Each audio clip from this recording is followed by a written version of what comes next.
Good morning. आज 12 मई 2024 अभी सुबह के 5:20 हुए हैं। आज मदर्स डे है, तो खास माताओं के लिए एक गीत मैं सुनाऊंगा जो 1954 में आई फिल्म जागृति का था। ये गीत आशा भोसले ने गाया था। संगीतकार हेमंत कुमार थे, फिल्म के डायरेक्टर सत्येंद्र बोस थे। और ये विदेशी कल्चर है, क्योंकि माता पिता सिर्फ साल में एक ही दिन याद करने की बात नहीं है।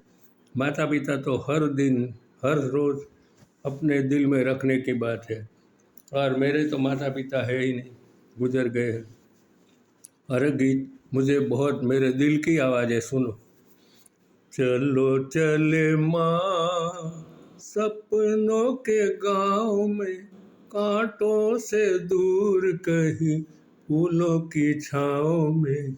चलो चले माँ सपनों के गांव में, कांटों से दूर कहीं फूलों की छाँव में। चलो चले माँ।